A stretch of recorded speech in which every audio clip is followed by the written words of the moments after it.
Lardi es uno de los establecimientos más antiguos y señeros de Madrid.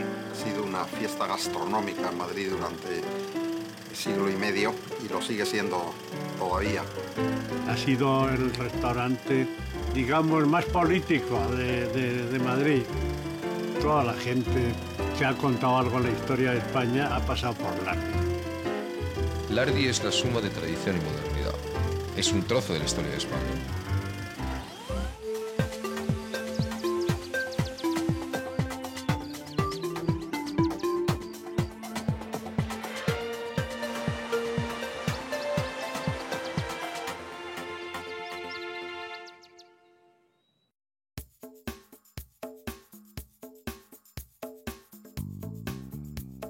Entrar en un restaurante, leer la carta, elegir un menú, comer, pagar la cuenta. Comportamientos que hoy son de lo más normal y cotidiano del mundo. Pero no siempre fue así. Es el primer sitio donde aparece la carta escrita. Fue el primero que puso manteles blancos en las mesas y servilletas. El mundo de la restauración en España tiene un antes y un después. El lugar está desde hace más de siglo y medio en el número 8 de la madrileña carrera de San Jerónimo, a unos metros de la Puerta del Sol y muy cerca del Congreso de los Diputados. Todo el mundo lo conoce. Se llama Lardi. Es el establecimiento donde se inventa el autoservicio en Madrid. Fue el primero que puso mesas separadas en el restaurante. Fuimos los primeros que hicimos el huevo hilado. Fuimos los primeros que hicimos las pechugas a la Villerroa. Lardi es el restaurante más antiguo de Madrid, aunque bien podría haber sido Parlamento de la Nación, Real Academia, Sala de Consejo de Ministros, cuna de artistas, cobijo de amantes o asilo de conspiradores. Se han fraguado gobiernos, conspiraciones, se han fraguado dimisiones y, en fin, lo que quieras, ¿no? Figurarse que en ese rincón estuvo la reina Isabel II, probablemente con alguno de sus amantes. Pensar que en otra mesa estuvieron Narváez, que parte de la conspiración republicana de 1931, pues almorzó o cenó allí, en los comedores privados. Gracias a Lardi, sabemos que el plato favorito de Isabel II era el gazpacho, que a don Alfonso XII le gustaban las tortillitas de riñones y las chuletas de ternera con patatas, que para don Jacinto Benavente el manjar de los manjares eran los pasteles, y que a don Benito Pérez Galdós le volvía loco el cocido madrileño. Por algo sus compañeros escritores le llamaban garbancero. Cuando Galdós se va a convertir en un gran escritor, Lardi es su sitio predilecto. Galdós es probablemente el escritor que más habla de Lardi en sus obras. Pero el restaurante tuvo muchos más asiduos de postín. Aquí venía, por ejemplo, Azorín constantemente, porque Azorín además vivía muy cerca de la calle Zorrilla. Y venía Baroja alguna vez, venía Ortega y Gasset alguna vez, porque era íntimo amigo de otros contertulios, muy constante, que era el doctor Sacristán. La buena cocina combina bien con cualquier cosa. Política, literatura, arte, toros, amoríos. Lardi es prueba de ello. No hay otro lugar que haya acogido a más celebridades. No hay otras paredes que hayan sido testigo de tantos acontecimientos fundamentales en la historia de España. No hay otros manjares que hayan acompañado tantas decisiones trascendentales. Por algo, Lardi es el establecimiento más mencionado en la prensa de los últimos 150 años. Esto que hoy nos parece tan natural, que comente la vida pública de las gentes más célebres porque van o vienen a un lugar, es algo que se pone en marcha en Lardi desde los primeros tiempos. Lardi lleva más de siglo y medio acogiendo gastronomía e historia. Y todo parece indicar que así seguirá siendo durante muchos años más. Madrid, 1839. La ciudad tiene casi 250.000 habitantes. Aún no hay ferrocarril ni tranvía. Al reloj de la Puerta del Sol le faltan aún 27 años para dar sus primeras campanadas.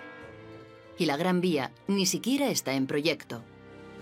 No existe el Banco de España ni el Canal de Isabel II. Los faroles de gas comienzan a alumbrar las calles mal empedradas. La numeración de las casas con los pares a la derecha y los impares a la izquierda, a partir de la Puerta del Sol, acaba de formalizarse. Y la palabra restaurante ni siquiera ha llegado al diccionario. Los lugares más parecidos son las casas de comidas, los mesones, las tabernas. Son establecimientos en los que aún no existen cartas con el menú y muchísimo menos precios fijos. Hasta 1839 nadie en Madrid ponía precios a los platos que ofrecía. La carta se cantaba, no era escrita, y lo que se hacía era proponer lo que había de comida. Incluso se llegaban a discutir los precios, es decir, se decía algo así como que hay alubias con perdiz. Y entonces alguien decía, bueno, pues si me quita la perdiz, ¿a cuánto me lo cobra? Así es la hostelería madrileña durante la tercera década del siglo XIX. Pero la revolución está a punto de comenzar. El protagonista es este hombre, un ciudadano francés llamado Emilio Huguenin d'Ivoire, inmortalizado en esta imagen de 1867 por Federico de Madrazo. Huguenin tuvo la feliz idea de abrir un restaurante en el centro de Madrid. Don Emilio estuvo trabajando en el Boulevard de los Italianos en París, en un sitio que se llamaba Le Hardy, el atrevido. Y entonces le gustó mucho aquel nombre, le dio suerte, y cuando él vino a Madrid a establecerse con su propio negocio, pues hizo una contracción a su estilo de aquel Le Hardy, puso Lardy. Emilio Huguenin, o Emilio Lardy, como él mismo se hacía llamar, nació en 1808 en Montbéliard, Francia. La Revolución Francesa le proporcionó su oficio. La caída de la aristocracia obligó a los que habían sido sus cocineros y sirvientes a buscar una nueva aplicación de sus habilidades. Así nacieron los restaurantes tal y como se conocen hoy día. Se puede decir que Lardy es una consecuencia directa de la toma de la Bastilla. Animado en Francia por su amiga la emperatriz Eugenia de Montijo y por el marqués de Salamanca en Madrid, Emilio Lardy instala su negocio en la carrera de San Jerónimo. Primero abre la pastelería. Unos meses después, el restaurante. Todo con una marcada influencia francesa que enseguida es objeto de deseo de los madrileños más exigentes. Él importa la cocina francesa, porque la cocina francesa siempre ha sido la cocina de la corte, al fin y al cabo los Borbones eran franceses, y la cocina de las clases privilegiadas en el siglo XIX. Como escribió Pérez Galdós en su episodio de los Ayacuchos, Emilio Lardy puso corbata blanca a los bollos de Tahona. Había traído toda la patisserie francesa para aquí. Los croissants, los petit choux, los vol au vent, los petit gâteaux, toda esa pastelería exquisita que no había en Madrid, porque en Madrid lo que había eran tahonas, magníficas tahonas, con un par excelente, con rosquillas, con roscos, con cosas muy del pueblo, pero no esas gollerías más elegantes y más especiales, ¿no? En el restaurante, la distinguida clientela quedaba atónita ante los nuevos y desconocidos manjares que don Emilio les presentaba. De la noche a la mañana, salir a comer o a cenar se convierte en una costumbre entre las clases privilegiadas madrileñas. Lardy es ya el lugar de moda de la capital. La alta sociedad madrileña, pues, llamaba a Lardy para sus fiestas, sus banquetes. Por ejemplo, el marqués de Salamanca, cuando fundó su magnífico palacio en el Paseo de Recoletos, al inaugurarse ese magnífico palacio, la comida fue servida por Lardy. José de Salamanca, marqués por orden de la reina Isabel II, fue el mejor aliado de Lardy. Emprendedor, millonario, mujeriego, excéntrico y vividor, en el mejor sentido de la palabra, no hubo evento que no celebrara con una delicia gastronómica del restaurante. Perdonadme y seguir cenando. Desde el bautizo de su primogénito hasta la inauguración del primer ferrocarril o la pérdida en bolsa de 40 millones de reales. Gracias a sus nobles influencias, llegan a Lardy los clientes más exclusivos, Alfonso XII e Isabel II. A don Alfonso le encantaba ir a comer de incógnito. cuando alguien le reconocía, escapaba por la puerta de atrás. La joven reina Isabel solía ir con sus damas, y con quien quería. Dicen los chascarrillos de la época que una noche se dejó olvidado un corsé en uno de los salones del restaurante. Pero a excepción de la realeza, los clientes de Lardi van a su local favorito para observar y ser observados. Lardi fue un establecimiento con escaparate desde que se inauguró. Entonces era un sitio donde la gente era vista y acudía para ser vista, y la gente deseaba ver quién acudía y quién se acercaba. La reina, he visto al rey que ha pasado a Lardi, o me he encontrado con fulano que entraba en Lardi, pues naturalmente era un motivo de comentario. Tras poco más de medio siglo de existencia, el restaurante es un lugar en el que se hace historia. Allí pues he celebrado consejos de ministro Primo de Rivera, que allí se encontraban los parlamentarios para discutir después de las sesiones de Congreso pues todos los acontecimientos, que el general Prim para su movimiento, su golpe de Estado, se movió desde Lardi. Es decir, todas estas cosas han creado sobre la política una referencia excepcional para Lardi. Lardi es escenario de golpes de Estado y también de pequeñas revoluciones sociales que no por ello dejan de ser importantes. Fue el primer sitio donde podían venir las señoras solas porque no estaba mal visto. Primero venían discretamente en el coche de caballos hasta la puerta. Entonces nuestros camareros les sacaban la copita de Tokay, o de Jerez, o de manzanilla, o el té, lo que querían, al coche de caballos. El local ha sido además reflejo de los avances tecnológicos más espectaculares del siglo XIX. Su antiquísima lámpara isabelina ha funcionado con petróleo y con gas antes de convertirse en lámpara eléctrica. En 1871, sus delicias gastronómicas acompañaron la inauguración de las primeras líneas de tranvía de Madrid. Y en 1885, sus empleados comenzaron a ser víctimas de las primeras bromas telefónicas. Ya sabemos que tiene usted patas de cerdo y callos y cabeza de jabalí, pero ¿a que no tiene usted riñones? Por aquel entonces, la Sociedad de Teléfonos de Madrid, primera predecesora de la actual Telefónica, tiene 49 abonados, y ser usuario de un aparato cuesta la friolera de 600 pesetas. Corre el año 1887. A las 7:15 de la tarde del lunes, 17 de enero, don Emilio Lardi deja este mundo. Madrid ve pasar su entierro y los periódicos le dedican emocionadas necrológicas. El restaurante está ya en manos de don Agustín, su único hijo varón. Agustín Lardi fue el que introdujo toda la bohemia, el que trajo a los escultores, a los pintores, a los actores, a actrices, literatos. Educado en Francia, Agustín Lardi es un gran repostero y tiene grandes dotes para las relaciones públicas. Pero por encima de todo, es un excelente pintor. Introdujo el cocido madrileño y los callos en Lardi. El cocido madrileño sigue siendo el referente de Lardi. Ocurrió además que el cocido, que nació desde lo humilde, desde las casas más humildes, subió a la realeza, allí en Lardi se llamó isabelino por aquello de que por fin, en lugar de servirlo en barro, cosa muy digna, evidentemente se servía en bandeja de plata. Esto llamaba especialmente la atención. Agustín Lardi comenzó a servir cocido madrileño para complacer a sus amigos, entre los que se encontraban celebridades como el escultor Mariano Benlliure y el violinista Pablo Sarasate. De esta época es la estética que aún hoy conserva el restaurante. Es una estética del Segundo Imperio, porque, claro, había tenido una importancia en España, el Segundo Imperio, por la emperatriz Eugenia. El decorador fue el arquitecto Rafael Guerrero, padre de la conocida actriz María Guerrero. Había sido decorador de las Tullerías en París en la época de la emperatriz Eugenia. Por eso esto tiene un aire Segundo Imperio, sobre todo el salón grande, la tienda, y luego el comedor japonés, que era un comedor más bien con influencia filipina en la decoración.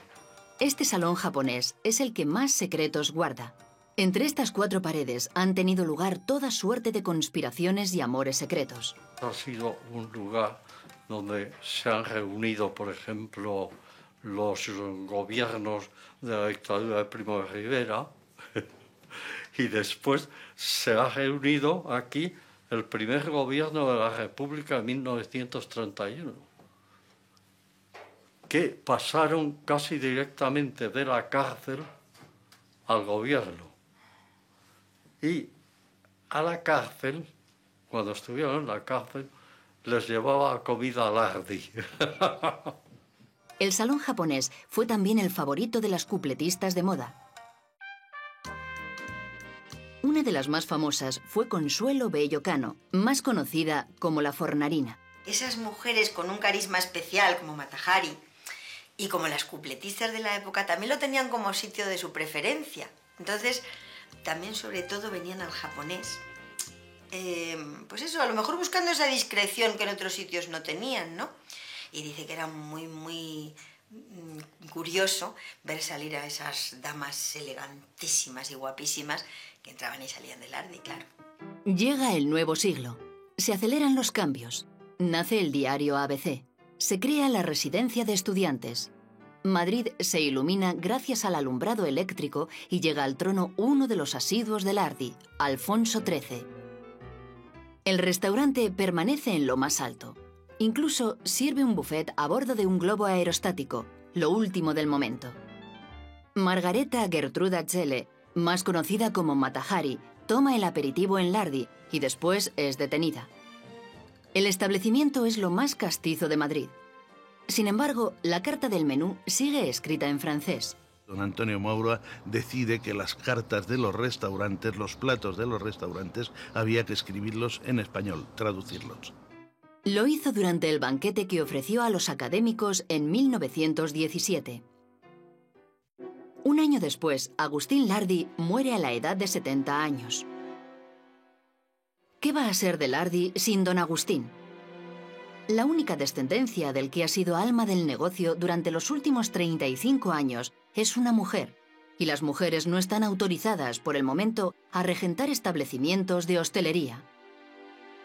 Por fortuna para la continuidad de Lardi, la hija de don Agustín contrae matrimonio con este hombre, un inspector de Hacienda llamado Adolfo Temes.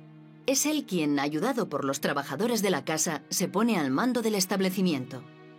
Durante la década de 1920, la carta del restaurante incluye platos tan emblemáticos como el timbal de filetes de lenguado Mantua, los medallones de merluza de Bermeo o la legendaria silla de ternera Orlov. Pasado a la historia y como uno de los platos exquisitos, magníficos de Centro Europa, de origen ruso evidentemente, y que solo en Lardi en estos momentos se realiza. Yo creo que en España es muy raro encontrar a alguien que te haga este plato, que es uno de los grandes relevés de la gastronomía mundial. Tras 8 años al frente del negocio, Adolfo Temes abandona. La familia Lardi decide vender. Se lo acabó vendiendo a mi abuelo, que era el jefe de cocina, Antonio Feito, y a mi tío Ambrosio, que era Ambrosio Aguado, que era el jefe de pastelería. Los nuevos propietarios de Lardi cuentan con un excepcional colaborador en don Ramón Gómez de la Serna. El célebre periodista y escritor madrileño capitanea los cenáculos intelectuales en los que se reúnen famosos escritores como Azorín, Lorca o Pérez de Ayala. Una tertulia muy diversa en la que la gente no hablaba de política absoluta, se hablaba de otros temas intelectuales y estéticos.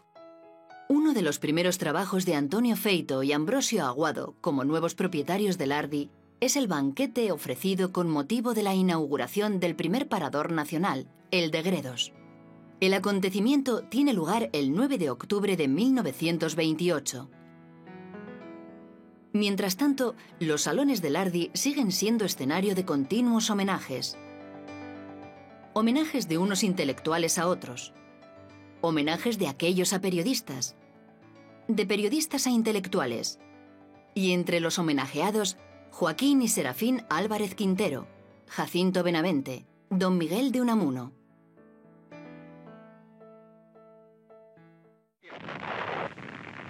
...1936. Madrid está en guerra.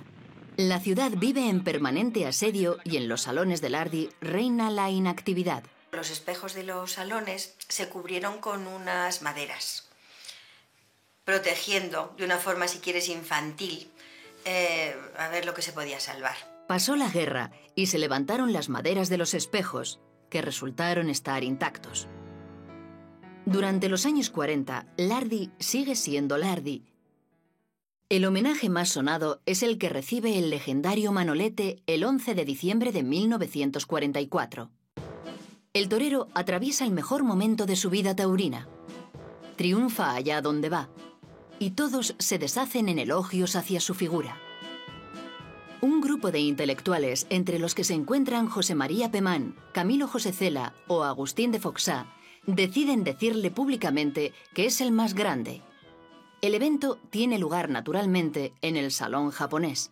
Mi madre y mis tías sí que recuerdan aquel homenaje y dice que estaban desde la escalera, como os decía yo que vivíamos en los pisos, pues mis tías y mi madre dice que aquel día estaban esperando para ver entrar a Manolete, como era tan alto, tan delgadito, tan elegante. Y dice que traía una botonadura de brillantes, que desde arriba se veía brillar la botonadura, desde el segundo piso. Las tertulias también continúan tras el paréntesis de la guerra. Mientras tanto, Madrid inaugura el viaducto de la calle Bailén, aclama a Eva Duarte de Perón durante su primera visita a España y aplaude a Lola Flores y a Manolo Caracol.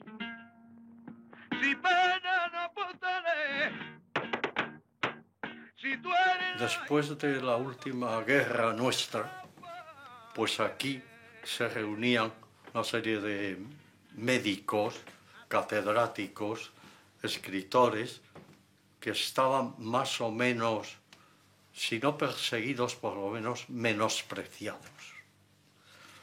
Y junto a ellos pues también venían otros periodistas, Luis Calvo, Julio Camba, escritores, y se formaba aquí una tertulia donde parecía que la guerra no había existido.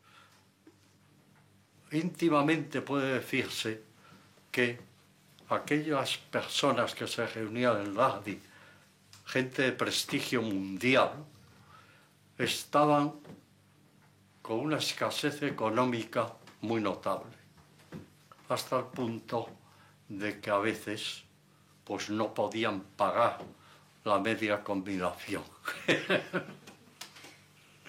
Y estos señores de Lardi tuvieron una generosidad extraordinaria, porque hacían la vista gorda y decían: no se preocupe usted, doctor, que ya pagará usted cuando pueda, ¿no? Pero siga usted viniendo, es lo que pedimos, por favor. Los años 60 son tiempos de nuevos propósitos empresariales. Muchos establecimientos tradicionales de Madrid no tienen más remedio que cerrar. No es el caso de Lardi, que pese a la presión especulativa, permanece intacto. Lardi ha tenido muchas tentaciones de ser reconvertido en muchas cosas.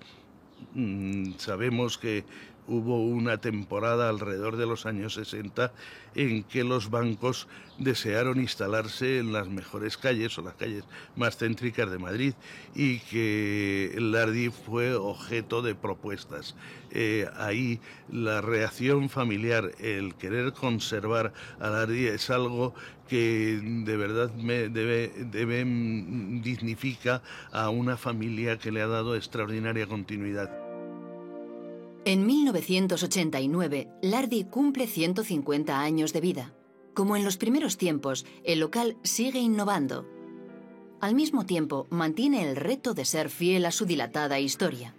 La carta sigue siendo muy tradicional, pero tienes que incorporar platos porque luego los clientes te los piden.